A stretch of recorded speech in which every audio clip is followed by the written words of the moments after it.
You were never supposed to shine, were you? Just a shadow, fading into the wallpaper of this world. A whisper in a room full of screaming names. A breath no one noticed. A presence only felt in absence. You weren't born invisible, but somewhere along the way, they made you feel like you were. They made you believe that your voice was too soft, your light too dim, your worth too uncertain. And maybe, just maybe, you started to believe them. They looked past you like you were glass, smiled through you like you were air, and in the quiet, you started shrinking, folding into yourself, retreating behind fake smiles and silent nods, learning how to disappear without ever moving. You walked among the living but felt like a ghost. You laughed at jokes you didn't find funny, played roles you never auditioned for, became fluent in the language of pretending you didn't care, pretending it didn't hurt, pretending you didn't notice that no one ever truly saw you. And there were nights, God, there were nights, when the silence was so thick it pressed on your chest like a hand. Nights when your thoughts became knives, slicing through every fragile hope you tried to hold. You'd lie there, staring at the ceiling, wondering why no one came looking, wondering why your name was never called, your hand never held, your heart never chosen. You became an echo in your own life, haunted by a version of yourself that was never allowed to be real. They told you to be quiet, to be nice, to be small. They made cages look like comfort and called it safety. They told you your fire was too much, your ambition too loud, your dreams unrealistic. So you dimmed, you shrank, you put your brilliance on mute, hoping they'd accept you if you just didn't shine too bright. You wanted to belong so badly, you forgot how to be whole. You let their ignorance shape your image. You let their silence write your worth. But deep down, something still burned. Quiet, faint, but stubborn. A flicker in the dark. A stubborn ember wrapped in ash.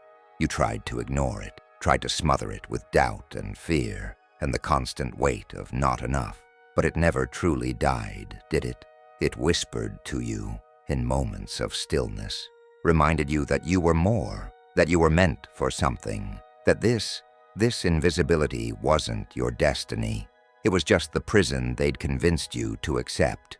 You see, the world is terrified of people like you, people who rise from the silence, people who are broken but unbowed, people who have been overlooked for so long they've learned how to build kingdoms from scraps. You weren't invisible because you were weak. You were invisible because your power scared them, because your truth didn't fit their mold, because your strength was too raw, too real, too unfiltered. They buried you not because you didn't matter, but because they saw what you could become if you ever realized you did. So here you are, listening, breathing, not broken, waiting, not defeated, dormant. And I see you. In the places no one looks, I see your fists clenched in silence, your eyes hiding wars behind stillness. I see the battles you fight every day just to exist, to be heard, to be seen. And I need you to know something. You were never meant to stay invisible. They hoped you'd stay in the shadows. They fed you doubt and dressed it as truth. But you're still here. You're still standing. And that is power. That is rebellion. That is the first crack in their illusion. Because the most dangerous person in the world is the one they tried to erase, who refused to disappear. You've spent years blending into the background, not because you lacked color, but because they told you your shade didn't belong on their canvas.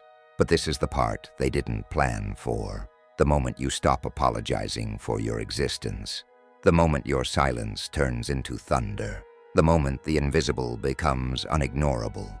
No, you were never supposed to shine in their story. But this isn't their story anymore. This is yours. And it starts in the dark, where you were hidden, where you were hurt, where you were humiliated, but where, quietly, you were forged. Not all beginnings start with light. Some start with pain. Some start with fire. Some start with the aching truth that no one is coming to save you. And yet somehow, you rise anyway. You were never meant to be forgotten. You were meant to become unforgettable, and they're about to remember your name. They walked past your brilliance like it was background noise. You weren't just invisible, you were dismissed, as if your presence was an inconvenience, a wrinkle in the perfect fabric of their reality. You could have been on fire and they would have just stepped over the ashes. You could have screamed, and somehow their silence would have screamed louder. You weren't ignored.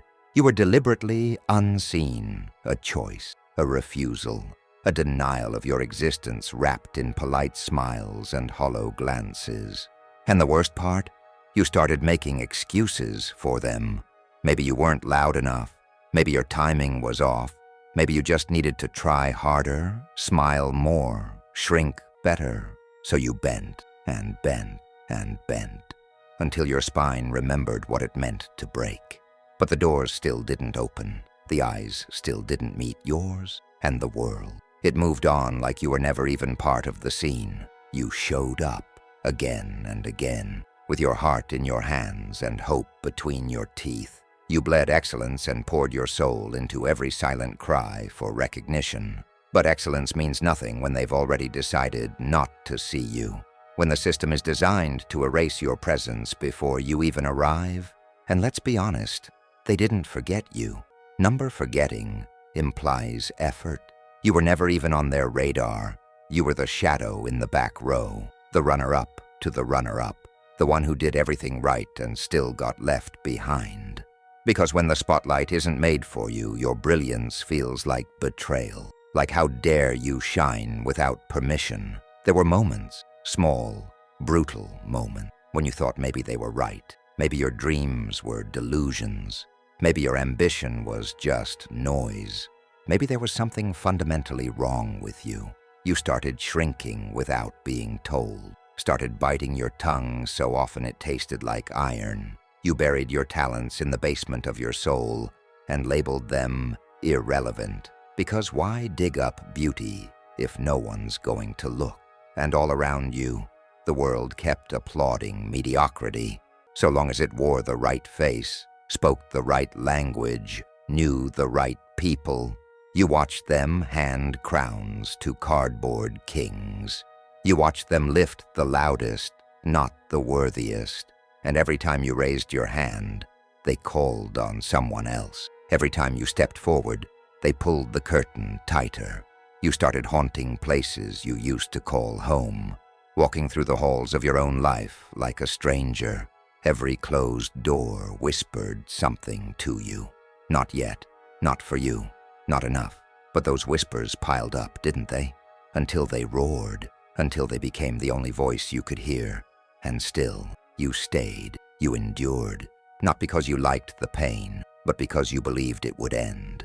That maybe one day, someone would look past the noise, past the politics, past the polished masks, and say, "You, I see you." But they never did. They never saw the way your hands shook before you stepped into the room, never saw the nights you stayed up refining your craft while others slept on privilege, never saw the tears you swallowed in silence because falling apart wasn't an option. You carried the weight of invisibility like armor. But even armor rusts when worn too long. You weren't overlooked because you lacked value. You were overlooked because your value made them uncomfortable, because seeing you meant questioning everything they thought they knew about success, worth, identity. So they pretended you weren't there. It was easier that way. And so you became an expert in the art of fading, smiling at your own erasure, clapping for everyone else, swallowing your name every time it threatened to rise from your throat. You dressed your silence in politeness, hid your pain behind perfection. You didn't want to make waves. You just wanted to be seen. But let me say this clearly. You were never born to be tolerated. You were born to be recognized, and not for how well you played along, but for how unapologetically you dared to be when no one else would. You weren't invisible. You were camouflaged by a world that refused to adjust its vision. You were not unwanted. You were misunderstood by systems designed to crush what they couldn't control. And you were never unworthy. You were simply too powerful to be welcomed by the insecure. Every time they chose not to see you, they exposed their own blindness. Every room that ignored your voice revealed its own emptiness, because the absence of acknowledgement doesn't erase your brilliance. It just exposes their failure to recognize it. You kept showing up, and that matters. You kept trying. That's defiance. You kept dreaming, even while being dismissed. And that is revolution. The curse of being overlooked is that it makes you question your own reflection, makes you wonder if the mirror is lying or if you are. But hear me, the mirror was never broken. Their perception was. You didn't go unnoticed because you were small. You went unnoticed because you were growing in directions they couldn't measure. You were building wings while they were measuring footprints. You were becoming while they were pretending. And now, the silence you once drowned in, you will make it listen. They will not forget you, because you will no longer allow yourself to be erased. You are not a footnote in someone else's legacy. You are the headline they never saw coming. And the time is coming when they'll look around and wonder how they missed the fire that's now burning down the walls they built to keep you out. You were there, and now they will remember. They gave you names you never asked for, and you believed them. Looked in the mirror and saw a lie stitched into your skin. Not the truth of who you are, but the twisted image they painted with their mockery, their smirks, their sideways glances. They didn't just laugh at you. They carved their laughter into your identity. Every joke at your expense was a chisel, every insult a needle. And over time, you began to wear it like a second skin. They didn't have to put you in chains. They just taught you to chain yourself, to doubt your every step, to question your own reflection, to see your own presence as a problem. And what hurt the most is that part of you agreed. Because when enough people point fingers, laugh behind your back, roll their eyes when you speak, something in you starts to crack. At first you fight it. You stand tall, thinking it's just noise, but then the noise becomes your soundtrack. Then your silence becomes survival. Then your dreams become dangerous. Because dreaming requires belief, and belief feels too far gone. The villain was never just them. It became you, the voice that echoed their words in your own head, the mirror that reflected their mockery long after they left the room. You started measuring yourself against lies, lies that said you were ugly, weak, stupid, awkward, unlovable, and worst of all, forgettable. You remember the moments, the laughter that wasn't with you, the nicknames that weren't jokes. They were branding irons. The moments they turned your pain into performance. The way you shrunk when they spoke, trying to disappear before the next punchline landed. They thought it was funny. You learned how to laugh, too, because it hurt less than crying.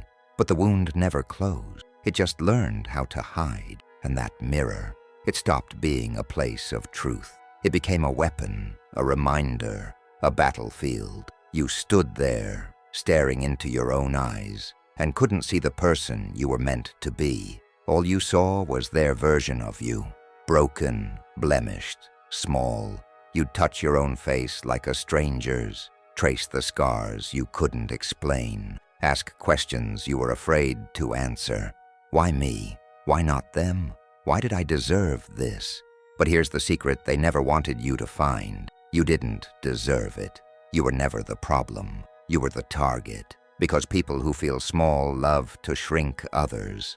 Bullies don't attack weakness. They attack power before it's realized. And you, even in your most fragile form, terrified them. Because somewhere in you was potential. Unruly, uncontrolled, unowned by their standards. You were a light they couldn't dim, so they tried to dirty the lens. They couldn't handle your presence, so they tried to dismantle your identity.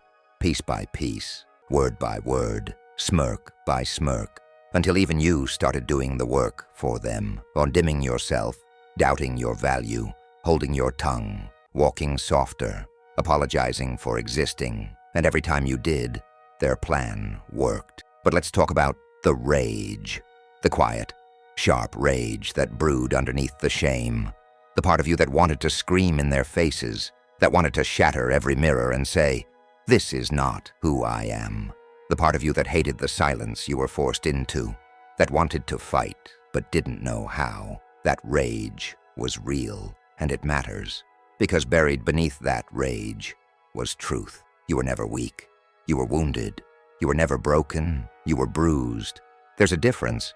They convinced you that your worth was tied to their approval. But worth doesn't need permission. It just is. You were worthy from the start. You just lived in a world that tried to convince you otherwise. So now, there's a war inside you. One side clinging to the names they gave you. The other side trying to remember your real one. One side echoing their laughter. The other daring to reclaim your voice. One side still staring into that cracked mirror. The other side ready to smash it and build something new. And that war? That's where the fire begins.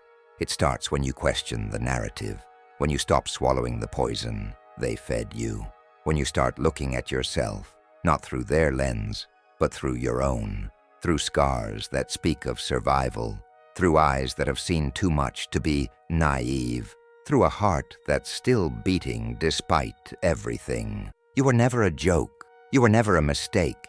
You were never meant to live beneath their thumb. You are not the names they gave you. You are not the shame they planted in your chest. You are not the reflection they distorted. You are the flame they tried to drown. And you are about to burn through everything they ever said about you. The war has begun, not against them, but for you, for the truth, for your name, for the power they tried to erase. And you are done hiding from your own reflection. Every time they smiled at your failure, a storm brewed behind your ribs. You smiled back, but the fire never went out. You played the part, bit your tongue, folded your fists into polite hands, but inside something was growling, something ancient, something primal, something they never saw, because you never let it show. That's the thing about quiet rage. It doesn't scream. It waits. It watches. It sharpens. They thought you were soft because you didn't strike. They mistook your silence for submission. But you weren't bowing. You were building. They didn't know every insult was a brick, every humiliation mortar. Every time they looked you in the face and laughed, you carved another layer of steel into your bones. And now, there's a fortress inside you they can't reach. There's a volcano beneath your calm, a lion behind your muzzle. You've carried your rage like a secret weapon, hidden beneath courtesy and self-control. But it's there. It's always been there. In every clenched jaw, in every tear you refused to cry, in every time you swallowed your voice to keep the peace, knowing the war was already inside you. They never knew how close they stood to the edge, how fragile their comfort was, how the person they mocked could one day become their reckoning, because what they saw was only surface. A mirror, maybe. A mask, definitely. But never the depth, never the storm, never the coiled spring of your power, tensed and trembling under years of pressure. You tried to be good, kind, forgiving. You tried to rise above. But rising doesn't mean forgetting, and silence isn't peace. It's pressure, and pressure, when it builds long enough, when it pushes hard enough, erupts.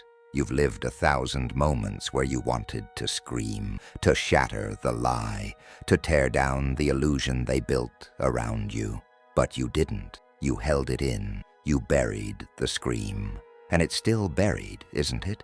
Lodged somewhere between your lungs and your spine, whispering in your dreams, humming beneath your heartbeat, that quiet rage. It's not rage at just them. It's rage at everything. Rage at being dismissed. Rage at your own silence. Rage at how they made you doubt your own worth. Rage at how long it's taken to see yourself clearly. And maybe no one's ever told you this, so hear me now. That rage is holy. That fire is sacred. It's the part of you that never gave up, even when everything else did. The part that refused to accept invisibility as destiny. The part that screamed, "No more," in the middle of the night, even if only in your mind. You've felt it, haven't you? In the way your chest tightens when they belittle you. In the way your skin heats when they try to write your story without asking for your pen. In the way your hands shake. Not with fear, but with restraint, because you know what lives inside you, and it terrifies them. Because once rage finds voice, once fire finds fuel, once the lion remembers it has teeth, it can't be ignored. And your rage? It isn't recklessness. It isn't destruction. It's righteous. It's revolutionary. It's the beginning. You are not weak for being angry. You are awake. They told you anger was ugly, that you should be quiet, be grateful, be calm. But anger isn't the enemy. Apathy is. And you never went numb. You cared too deeply. That's why it hurt. That's why it burned. That's why the fire is still alive. You've been holding back a storm out of fear of what it might destroy. But maybe it's time to let it speak. Maybe it's time to stop hiding from the rage and start listening to it. Because it's not there to hurt you. It's there to free you.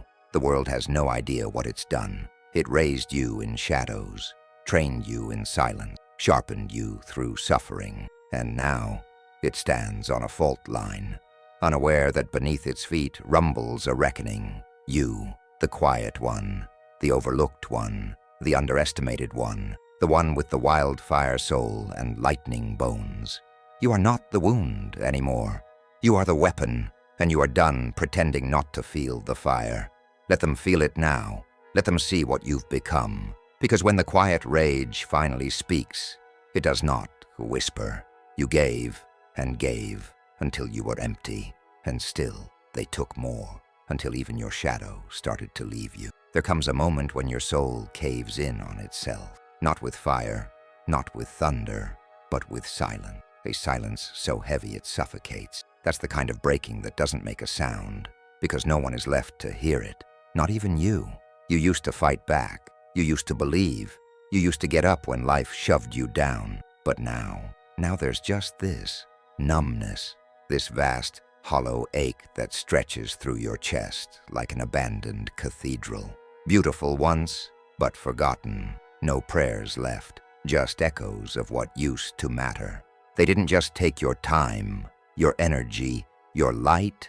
They took pieces of yourself. And when you had nothing left to offer, they blamed you for being broken. Isn't that something? They cracked you, then called you weak for bleeding. You remember the day the last part of you fell apart. Not a dramatic explosion. No, it was smaller than that. Quieter. Maybe it was a glance that cut too deep. A door that didn't open. A phone that never rang. Something simple that reminded you how invisible you'd become. Something ordinary that finally made you collapse. And no one noticed. No one asked why your eyes went dark. No one asked where your voice had gone. Because you had become a ghost in your own life. Present but unseen. Breathing but not living. Drowning in plain sight while everyone else just kept swimming. That's what rock bottom really is. Not a dramatic fall, but a slow descent into nothing until you can't even remember what it felt like to feel. You stopped talking, not because you had nothing to say, but because you knew no one would listen. You stopped hoping, not because you didn't want better, but because hope felt like a trick you kept falling for. You stopped dreaming, because every time you reached for the stars, someone snapped your hand back down to reality. They told you to be strong, to be patient, to endure, but no one ever told you how to heal. No one ever taught you how to put the pieces back together when the blueprint's been burned. So you lay there, on the floor of your soul, with nothing but the dust of who you used to be.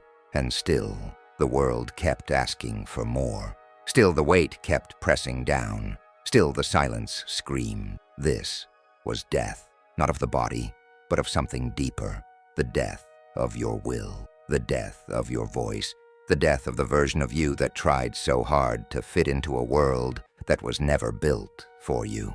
It's the moment when even your reflection walks away, when you look in the mirror and see a stranger staring back, when your name sounds foreign in your own mouth.